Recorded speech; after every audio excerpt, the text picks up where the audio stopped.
Hello, hello, hello. Good morning.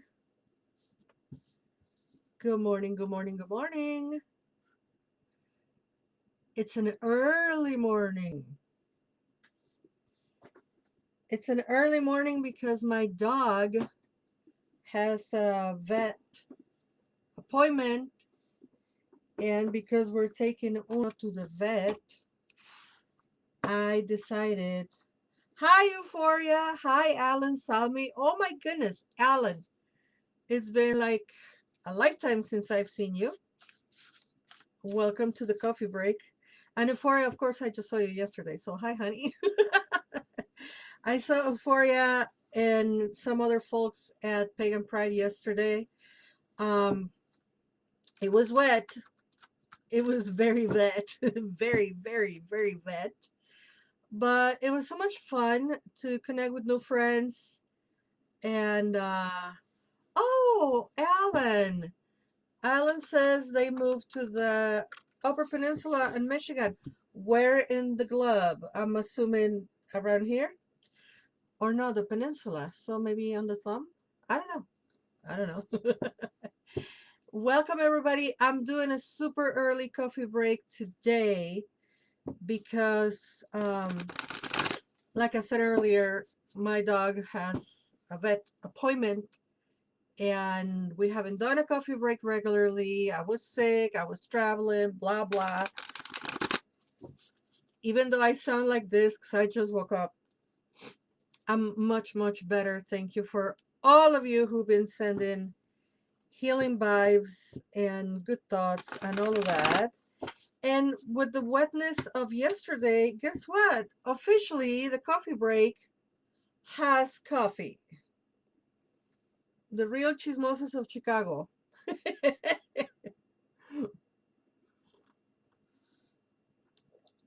So I do follow one reality show. That is the only reality show I ever watch and will ever in the future, which is The Real Housewives of Orange County.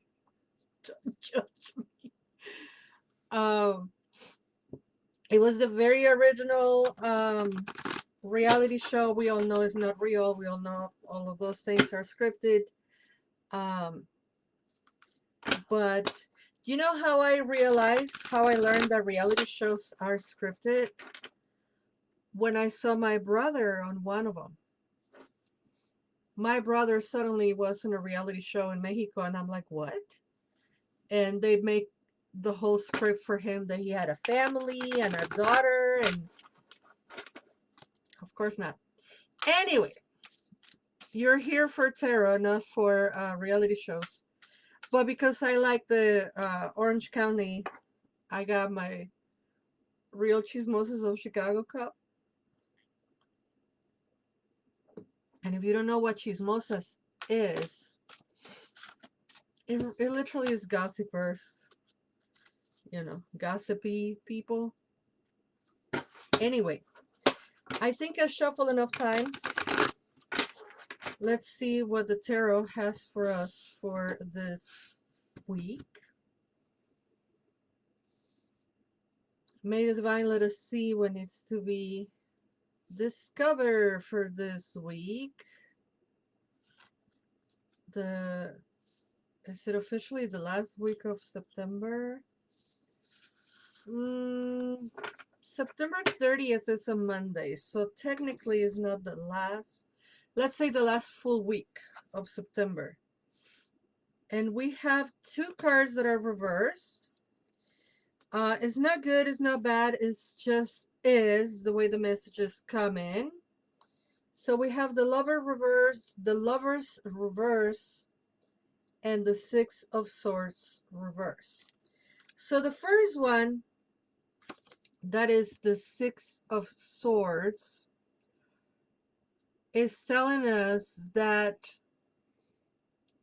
normally a right side up Six of Swords is saying moving away, moving forward, moving away from toxicity is what's needed at this moment And we are, however, learning that the card is reverse. So hear me out. I just experienced this and I think I understand the message. Sometimes you realize the environment is not for you, is toxic, is harmful. Um, there is a lot of gossip, there is a lot of negative communication or lack of communication, but we're not moving away just yet. Sometimes in situations where the communication is very toxic, very harmful, we need to move on. We don't have the capacity to move on and to move away. And again, I'm telling you, I just experienced this, right? Sometimes for our safety, we have to stay put. Hello, Sarah and Laura. I miss you, honey. I haven't seen you forever. Um, so yeah, the six of swords reverse is telling us for our safety, for our whatever technicalities, our convenience, even though the environment might not be ideal, let's not even call it toxic or whatever. It might just not be an ideal environment for us to remain there. However, we don't have the capacity to move forward just yet. So, as uncomfortable as it may be, hi, Leilani. Oh my goodness, it's been forever. As much as we want to move away from an um, unhealthy environment, just to put it mildly, we don't have the capacity to move away just yet. The mental capacity, specifically. And then we have the card of the lovers that is also reverse, right? And it's funny because it was both number 6 and they're both reversed. Now, let me tell you something. Number 6s are usually of moving forward, moving away, continuing the journey, whereas a number 5 makes you question, should I stay? Should I go? Do I continue? Do I keep my energy and go back? Or do I decide to move forward? So number 6 is the action, the decision made to move forward, right? Physically, mentally, spiritually, etc. When we have two number 6s reverse, they're both very clearly saying stay put until you have, I guess, a better opportunity or resources to move away. Mm.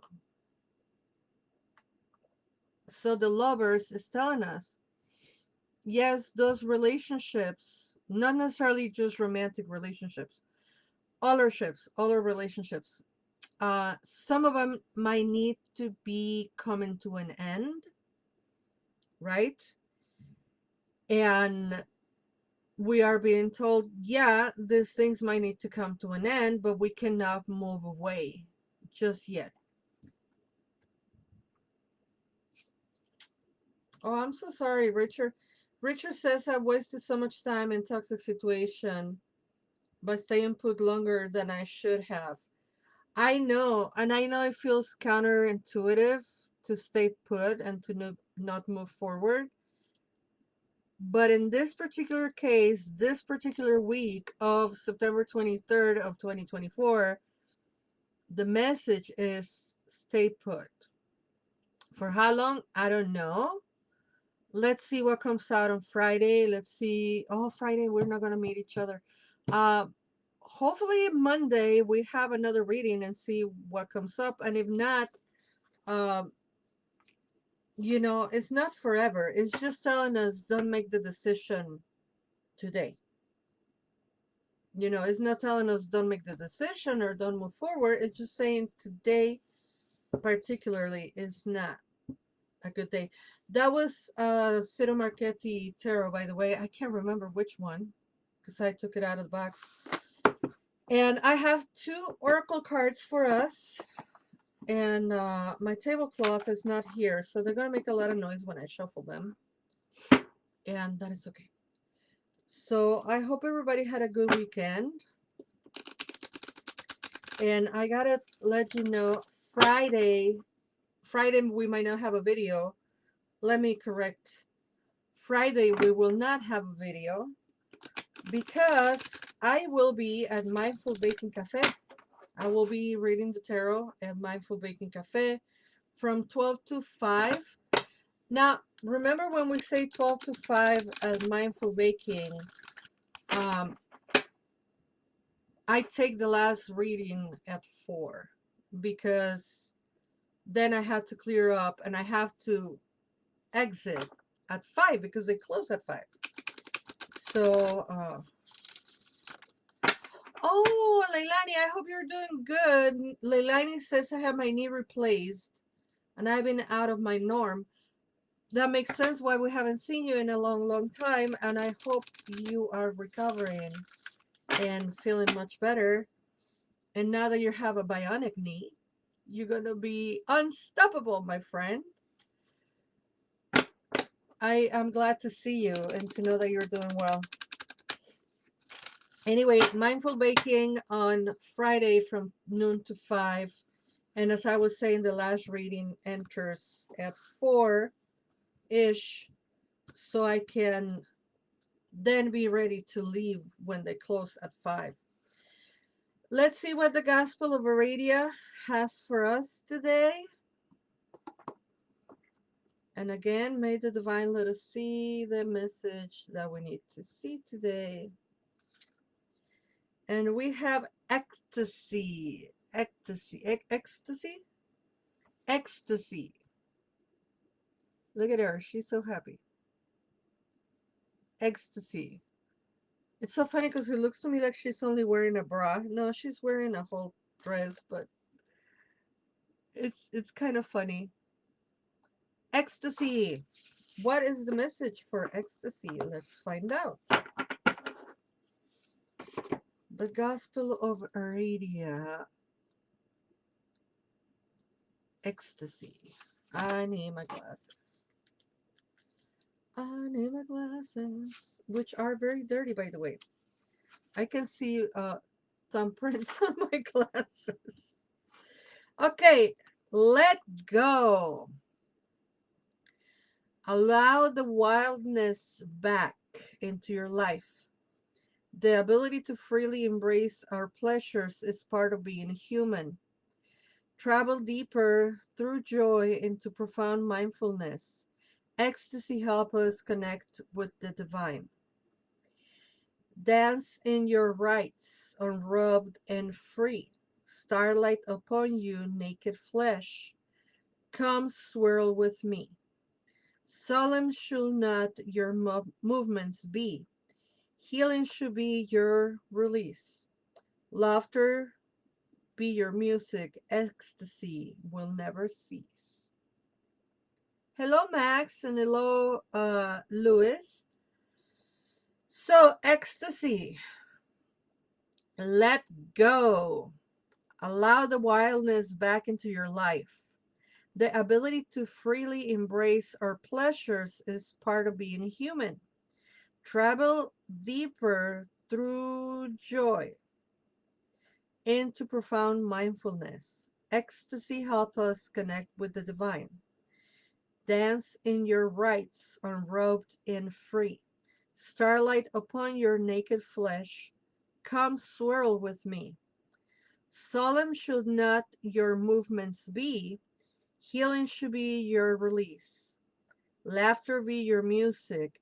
Ecstasy will never cease.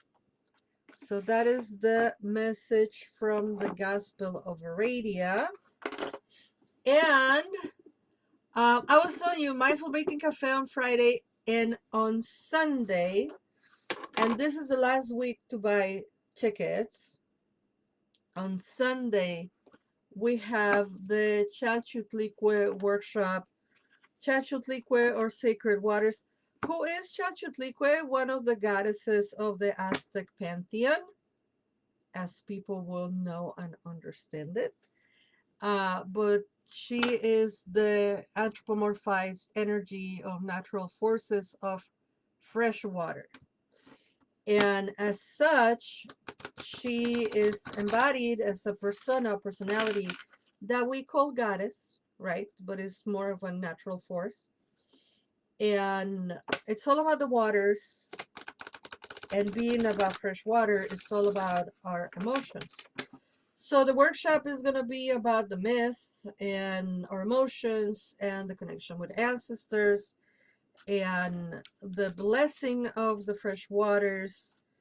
And it's just going to be a beautiful, beautiful ritual class workshop all in one.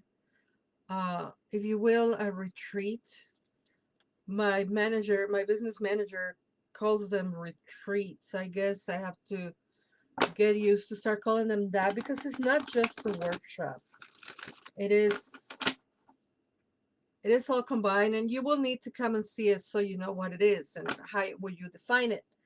And that's happening on Sunday, February, what the heck? On Sunday, September 29th at 9 o'clock, uh, on the beach right here by my house. But there are still tickets. You can still sign up for that. And I hope you join us because it's going to be fantastic. Now, we still have one more week to go for September, but let me tell you something. October is packed full of super cool events. I'm doing a very cool journey hero on um, Mindful Baking Cafe on October 11th. And on October 18th, I'm doing a Day of the Dead class at Mestiza Shop. Richard says, are you going to do the Colonizing the Goddess online next month? Yes, sir. It will come back. We didn't have the Colonizing the Goddess last month because I was sick.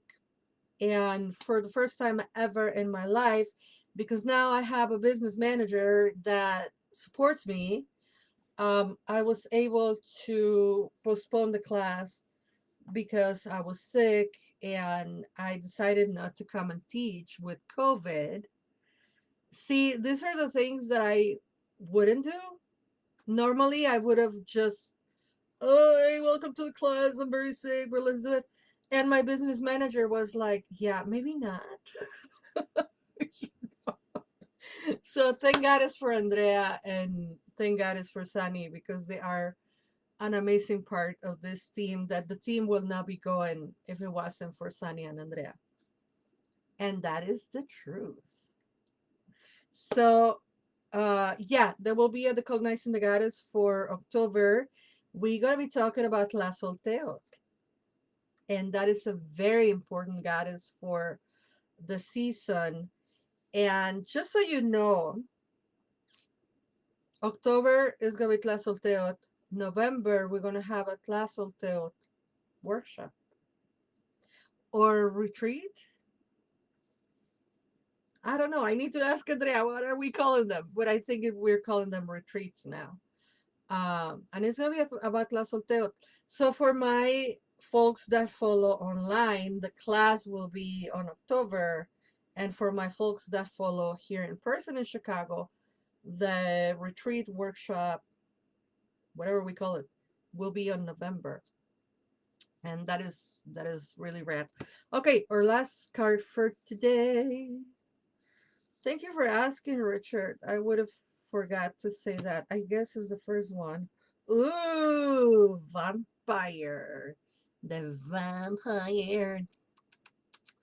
Fun fact, I do not have bottom fangs. Did you know that? Have I ever told you that? I do have my top fangs, but I don't have bottom fangs. Turns out the physical distribution of my mouth was too small or whatever when I was young, and my fangs grew on the wrong place. They were on my jaw right here, and I was literally stabbing my lip, and so I got defanged very young. What? And of course, every time I see a vampire, I'm jealous because they have both fangs and I don't. All right. Ooh, this is a long one. Okay, folks, get comfy. Should the vampire card appear in your reading, it might indicate that you are being drained in this way and that the time has come for stronger boundaries. We need to be very aware of what gives us energy in our lives and what takes it away. We should be aware of needing people to need us and why we invite people like this into our homes, workplaces, and lives, if indeed we have them around us. Developing emotional intelligence within ourselves helps us defend against this kind of emotional and psychic attack and enables us to foster healthy, equal relationships of all kinds. Vampire, the card is related to emotional intelligence. The deepest, the coldest, the craving of the blood, the hole never filled, the longing like a flood. Wow. Hi, Janet. Did I say hi? I don't think I say hi, Janet. And Claudio and Janet, Jane Claudia. Welcome to the coffee break. And I'm going to read again this vampire because it's talking about emotional energy vampires. And as much as I don't like to call them that, that is the term in which people recognize, right? Energy vampires. Hi, Joanne. Welcome. So, should the vampire card appear in your reading, it might indicate that you are being drained in this way and that the time has come for stronger boundaries. We need to be very aware of what gives us energy in our lives and what takes it away. We should be aware of needing people to need us and why we invite people like this into our homes, workplaces, and lives, if indeed we have them around us. Developing emotional intelligence within ourselves helps us defend against this kind of emotional and psychic attack and enables us to foster healthy, equal relationships of all kinds. And so the little rhyme, the little spell, if you will, the deepest, the coldest, the craving of the blood, the hole never filled, the longing like a flood. Let's not keep that kind of energy around us because no, we do not need it. So thank you folks for being here. Thank you all for your support, unwavering support. Um, and I will see you around Friday at Mindful Baking Cafe, Sunday at the Chalchiuhtlicue workshop. There are still tickets if you want some. And until we meet again, which I think will be Wednesday, never forget that you are loved. Bye bye.